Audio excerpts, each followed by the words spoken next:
kabar pemirsa? Kembali kami hadir memperbaharui informasi Anda seputar Sulawesi Tenggara, Indonesia, dan dunia yang telah dirangkum tim redaksi kami. Bersama saya Nur Hidayah dalam program Make News Siang. Tidak terlena dengan kondisi kategori wilayah yang aman. Terkait kasus pandemi COVID-19, pemerintah Kolaka Timur tetap perketat penerapan protokol kesehatan dan pelayanan publik sesuai standar pandemi COVID-19. Kepolisian Resor Jeneponto, Sulawesi Selatan menggelar Operasi Patuh. Operasi ini juga digelar di seluruh Indonesia pada Kamis 23 Juli 2020. Pihaknya mengamankan kendaraan dinas dengan nomor polisi DD65C. Kendaraan ini diamankan lantaran pajak tak kunjung dibayarkan. Di tengah pandemi COVID-19, aktivitas pemerintahan di Kolaka Timur tetap berjalan, meski dengan beberapa pembatasan sesuai standar protokol kesehatan. Tidak terlena dengan kondisi kategori wilayah yang aman, terkait kasus pandemi COVID-19, pemerintah Kolaka Timur tetap perketat penerapan protokol kesehatan dan pelayanan publik sesuai standar pandemi COVID-19. Di tengah pandemi COVID-19, banyak wilayah khususnya di Sulawesi Tenggara yang cukup merasakan dampak yang cukup memprihatinkan. Namun, di kondisi keterpurukan inilah, dibutuhkan kreativitas pimpinan daerah dan jajaran agar roda pembangunan tetap berjalan meski dengan kondisi yang sedikit berbeda dengan masa aktivitas normal.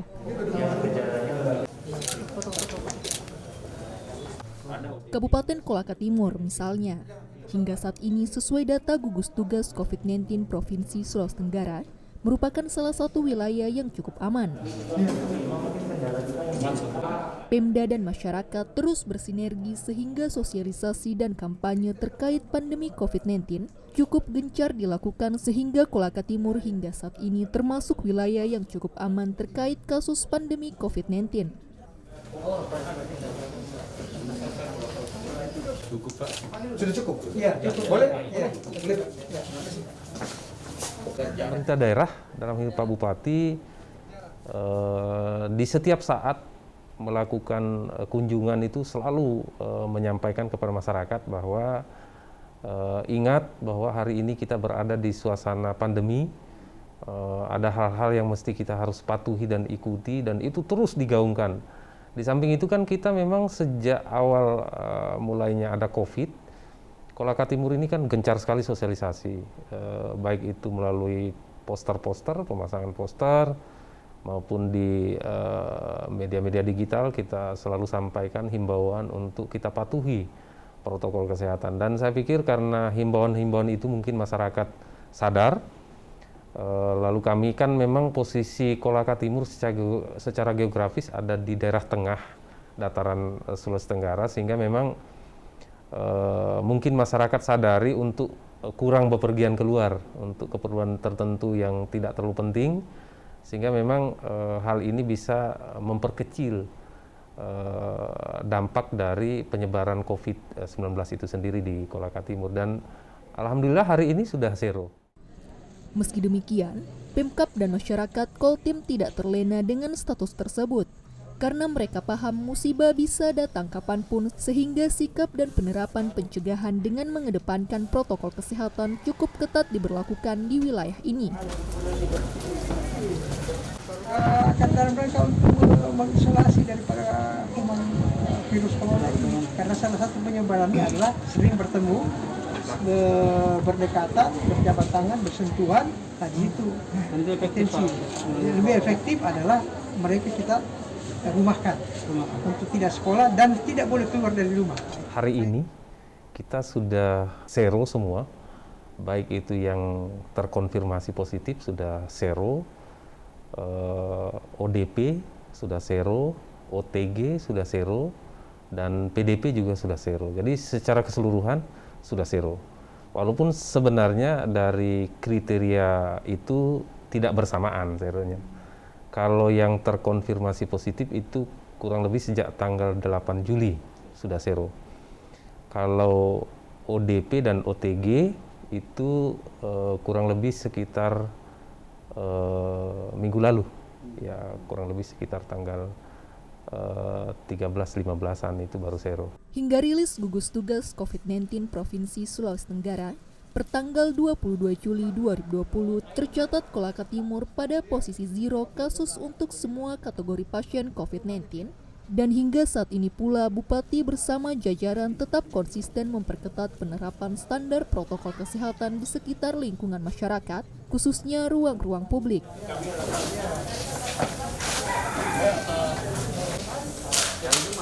Tim Liputan, Mik.TV melaporkan. Di tengah pandemi COVID-19, aktivitas pemerintahan di Kolaka Timur tetap berjalan, meski dengan beberapa pembatasan sesuai standar protokol kesehatan.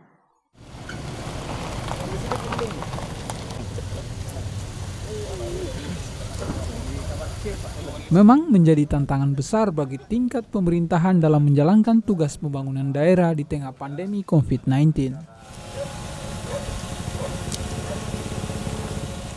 Pemerintahan atau aparatur sipil negara memang harus tetap memikirkan bagaimana bersikap dan berpikir positif agar tugas pelayanan publik tetap berjalan.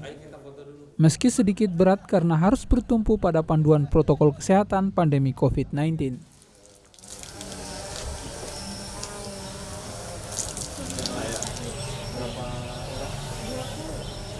Bupati Kolaka Timur bersama jajaran, salah satu bukti bahwa pandemi COVID-19 bukan alasan utama dalam mematikan pergerakan pembangunan daerah. Kerjasama yang baik dari masyarakat untuk mematuhi instruksi pemerintah terkait protokol kesehatan akan lebih memudahkan roda aktivitas pembangunan bisa berjalan sebagaimana mestinya. Berbagai kegiatan pemerintahan Kabupaten Kolaka Timur tetap dijalankan dan dipantau langsung Bupati bersama jajaran di lapangan. Di antaranya, pengukuhan Desa Tangguh yang diresmikan bersama jajaran kepolisian setempat. Kita memahami dulu makna daripada Desa Tangguh Nusantara, sehingga kita jadikan pilot project dulu ini ke mata. Setelah itu kita mendapatkan ilmunya, baru kita tularkan kepada yang lain. Jadi kita sudah, kami pemerintah daerah dan bersama Pak Kapolres, nanti kita mendirikan Desa Tangguh itu setiap kecamatan satu. Nah, mudah-mudahan di satu ini dia menyebarkan lagi kepada yang lain, sehingga nanti semua insya Allah dalam jangka yang agak panjang semua desa dan kelurahan itu punya Desa Tangguh. Sementara itu, Bupati Kolaka Timur juga melangsungkan pelepasan ekspor hasil produksi jagung pipil dari pertanian masyarakat setempat. Ini jagung, itu tanam kembali ya. Tanam kembali jagung ya. Hal ini sebagai bentuk komitmen pemberian jalur distribusi oleh pemerintah setempat atas kualitas pertanian jagung yang dimiliki masyarakat Kolaka Timur. Kegiatan hari ini adalah pengiriman daripada jagung pipil yang diproduksi oleh petani kita yang ada di Kolaka Timur dengan tujuan Surabaya sebanyak 200 ton, dan ini mudah-mudahan memberikan angin segar buat petani mereka, sehingga memberikan semangat mereka untuk menanam tanaman sejenis jagung dan lain-lainnya. Ini suatu kabar bagus bahwa Kolaka Timur sudah punya jaringan selain di Sulawesi, juga ada di Pulau Jawa, bahkan mungkin di luar daripada itu. Mundur.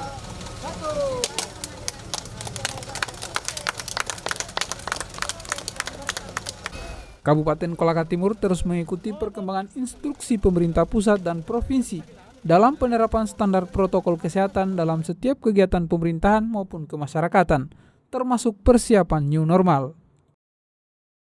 Tim Liputan, Mik.TV. Dunia pariwisata memang mengalami dampak serius atas musibah pandemi COVID-19 belakangan ini. Yang kami hormati Kepala Dinas Pariwisata Kabupaten Kolaka. Bertempat di salah satu hotel di Kolaka, Dinas Pariwisata Kabupaten Kolaka menggelar BIMTEK Sadar Wisata dengan menghadirkan para pengelola desa wisata dan sejumlah objek wisata yang ada di Kabupaten Kolaka. Kegiatan ini bertujuan selain untuk peningkatan kapasitas sumber daya manusia bidang kepariwisataan, juga dalam rangka menghadapi era new normal yang tentu memiliki aturan dan ketetapan baru terkait standar pelayanan dan fasilitas yang harus diterapkan di setiap objek wisata yang akan membuka akses kunjungannya. Kegiatan ini sendiri dibuka oleh Asisten 3 Kabupaten Kolaka, didampingi oleh Kepala Dinas dan Sekretaris Dinas Pariwisata Kabupaten Kolaka. Kepala Dinas Pariwisata Kabupaten Kolaka, Zulkarnain Mansur mengucapkan agar industri pariwisata segera menggeliat kembali, namun dengan harapan wajib menerapkan standar protokol kesehatan COVID-19 yang telah ditetapkan pemerintah pusat dan daerah. Tujuan Bintek Sadar Wisata ini yang pertama tentunya karena saat ini adalah kondisi COVID-19, kita berharap bahwa setelah instruksi Bupati dan sudah melewati prakondisi, kita melakukan Bintek Sadar Wisata karena kita berharap ke depannya destinasi wisata atau industri pariwisata di Kabupaten Kolaka ini sudah mulai menggeliat dengan kewajiban tetap mengikuti protokol kesehatan atau protokol COVID yang insya Allah kita akan budayakan atau menjadikan kebiasaan baru ya, dalam tatanan kehidupan kita secara umum termasuk di destinasi wisata. Misalnya seluruh pengelola dan pengunjung wisata wajib menggunakan masker, kemudian wajib menjaga jarak, dan tentunya juga kita berharap selalu mencuci tangan. Ini yang paling utama tentunya yang kita harapkan dengan adanya Bintek Sadar Wisata.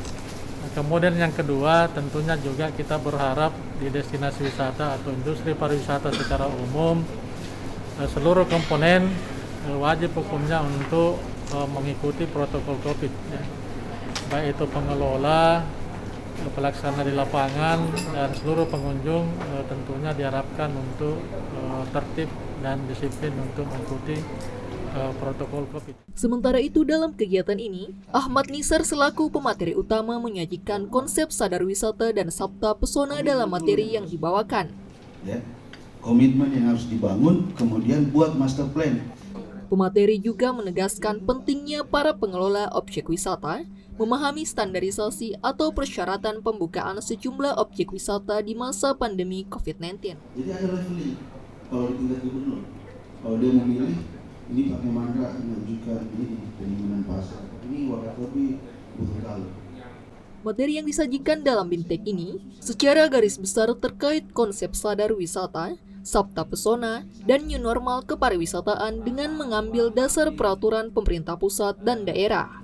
Ketika dia masuk, kan untuk steril semua kondisi badan dan barang-barang itu hanya di titik awal. Sementara dia akan berwisata di situ selama 3 jam. Kuatkan di sisi agronya. Gak usah lagi wisata baharinya diperkuat. Sama lah di level pemerintah daerah. Lanjutan. Kalau tidak berkelanjutan, patah tengah jalan. Tim Liputan Make.TV melaporkan. Itu yang harus ditanamkan dulu. Kepolisian Resor Jeneponto, Sulawesi Selatan menggelar Operasi Patuh. Operasi ini juga digelar di seluruh Indonesia pada Kamis 23 Juli 2020. Pihaknya mengamankan kendaraan dinas dengan nomor polisi BB65C. Kendaraan ini diamankan lantaran pajak tak kunjung dibayarkan. Berita selengkapnya usai jeda berikut ini.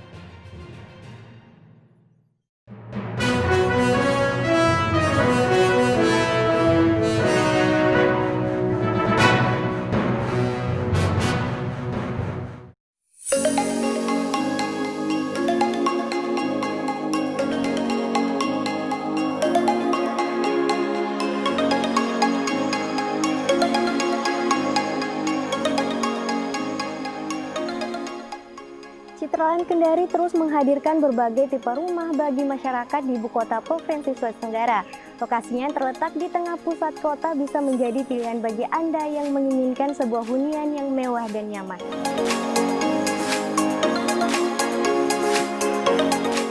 Rumah modern dengan harga sangat terjangkau dan kemudahan fasilitas serta lingkungan yang benar-benar asri, hijau, dan tertata rapi.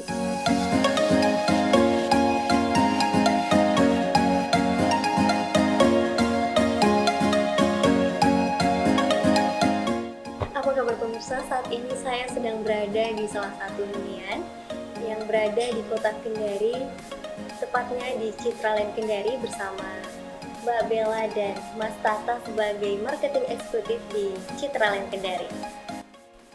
Nah, mungkin pemirsa ingin tahu promo tipe apa saja yang ditawarkan kepada konsumen saat ini. Mungkin Mbak Bella bisa jelaskan kepada pemirsa. Oke, baik, terima kasih. Kalau untuk saat ini, untuk promo yang ada di Citraland, kita ada beberapa.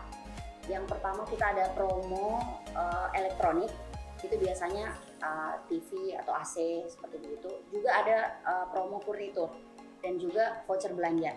Dan untuk promo yang terbaru kita ini ada promo ruko.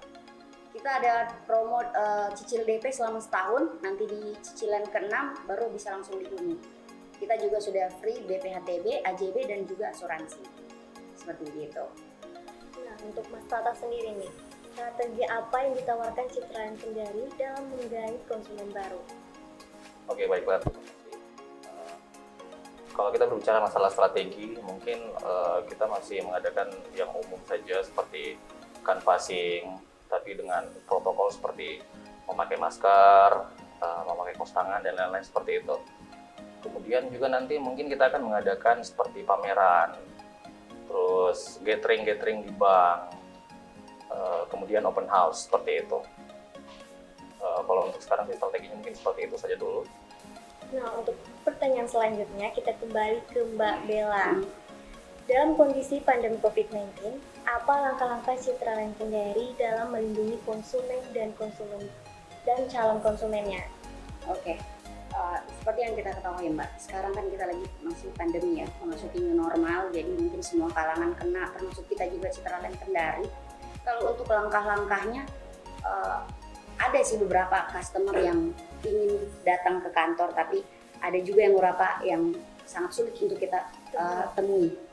Jadi caranya kita masih tetap merangkul customer dengan cara kita masih tetap telepon, via telepon ataupun WhatsApp untuk membagikan promo apa saja yang ada di Citraland Kendari. Daring ya Mbak? Iya, lewat daring juga. Kemudian kalaupun ada customer yang tetap mau datang ke kantor, ya seperti yang Mas Tata bilang tadi, kita masih melakukan protokoler itu, mengikuti SOP pemerintah dan kesehatan, seperti memakai masker dan face shield juga, seperti begitu mungkin. Pertanyaan selanjutnya kita kembali ke Mas Tata. Seperti apa sih konsep dari tipe hunian yang terbaru saat ini, mungkin bisa dijelaskan kepada pemirsa di rumah? Oke, baiklah, terima kasih.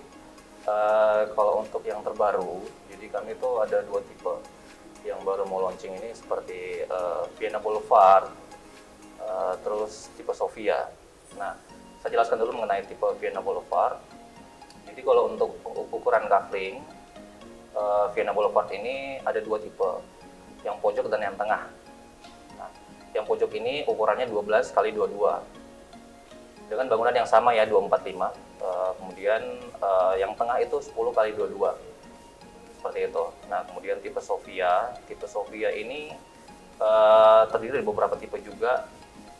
Itu yang khususnya yang di pojok seperti Sofia 9, Sofia 8 itu ukuran tanahnya beda-beda. Seperti Sofia 8 yang lebar tanahnya itu 8 x 16, kemudian Sofia 9 x 16, tapi yang tengah itu semuanya sama, ukurannya 6 x 16 dengan bangunan yang sama, tipe 82, seperti itu. Baiklah pemirsa, itulah tadi bincang-bincang saya bersama marketing eksekutif Citraland Kendari. Ayo, tunggu apa lagi? Temukan berbagai pilihan unit impian Anda di Citraland Kendari.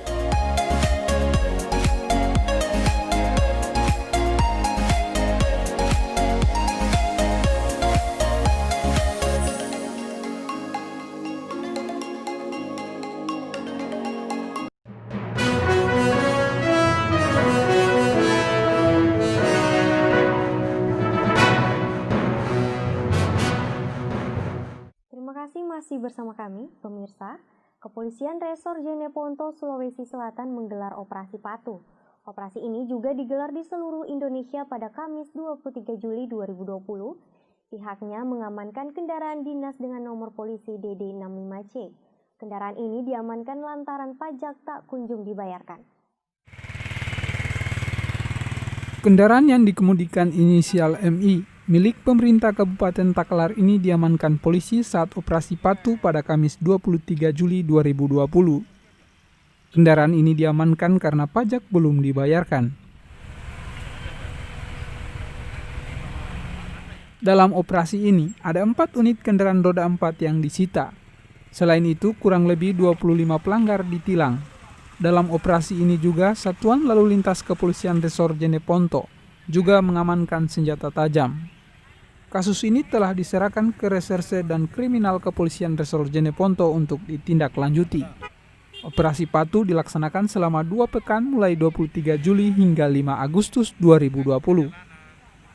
Operasi ini mengedepankan tindakan preventif. Pelanggar yang terjaring didominasi roda 2 seperti tidak menggunakan helm, pajak kendaraan, surat izin mengemudi, dan surat tanda nomor kendaraan tidak berlaku. Untuk kendaraan roda 4, rata-rata tidak menggunakan sabuk pengaman dan pengendara memakai telepon seluler. Selebihnya ada yang diberi sanksi teguran dan imbauan. Untuk operasi hari ini, sementara kita amankan ada 4 unit roda 2 yang disita barang buktinya. Namun yang terjaring tadi pagi kurang lebih ada 25 pelanggar yang sudah ditindak. Rata-rata pengendara yang sudah terjaring adalah rata-rata pengendara tidak menggunakan helm.